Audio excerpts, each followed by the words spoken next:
حضرت سیدنا ابو بردہ رحمۃ اللہ فرماتے ہیں، جب حضرت ابو موسیٰ کی وفات کا وقت قریب آیا تو آپ نے اپنے تمام بیٹوں کو اپنے پاس بلا کر فرمایا، میں تمہیں صاحب الرغیف کا قصہ سناتا ہوں، اسے ہمیشہ یاد رکھنا۔ پھر فرمایا، ایک عابد شخص اپنی جھونپڑی میں لوگوں سے الگ تھلگ عبادت کیا کرتا تھا۔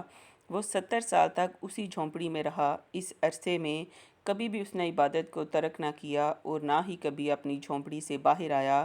پھر ایک دن وہ جھونپڑی سے باہر آیا تو اسے شیطان نے ایک عورت کے فتنے میں مبتلا کر دیا اور وہ 7 دن یا 7 راتیں اسی عورت کے ساتھ رہا۔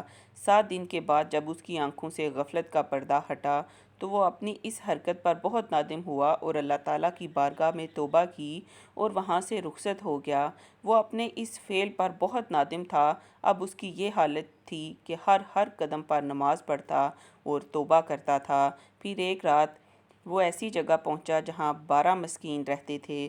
وہ بہت زیادہ تھکا ہوا تھا۔ تھکاوٹ کی وجہ سے وہ ان مسکینوں کے قریب گر پڑا۔ ایک راہب روزانہ ان 12 مسکینوں کو ایک ایک روٹی دیتا تھا۔ جب وہ راہب آیا تو اس نے روٹی دینا شروع کی اور اس عابد کو بھی مسکین سمجھ کر ایک روٹی دے دی اور ان 12 مسکینوں میں سے ایک کو روٹی نہ ملی تو اس نے راہب سے کہا، آج آپ نے مجھے روٹی کیوں نہیں دی؟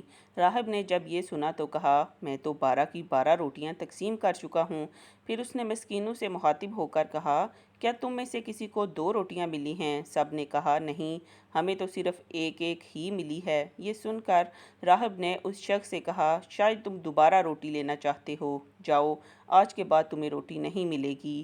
جب اس عابد نے یہ سنا تو اسے اس مسکین پر بڑا ترس آیا، چنانچہ اس نے وہ روٹی مسکین کو دے دی اور خود بھوکا رہا اور اسی بھوک کی حالت میں اس کا انتقال ہو گیا۔ جب اس کی 70 سالہ عبادت اور غفلت میں گزری ہوئی 7 راتوں کا وزن کیا گیا تو اللہ تعالیٰ کی نافرمانی میں گزاری ہوئی راتیں اس کی 70 سالہ عبادت پر غالب آ گئیں۔ پھر جب ان 7 راتوں کا موازنہ اس روٹی سے کیا گیا جو اس نے مسکین کو دی تھی تو وہ روٹی ان راتوں پر غالب آ گئی اور اس کی مغفرت کر دی گئی۔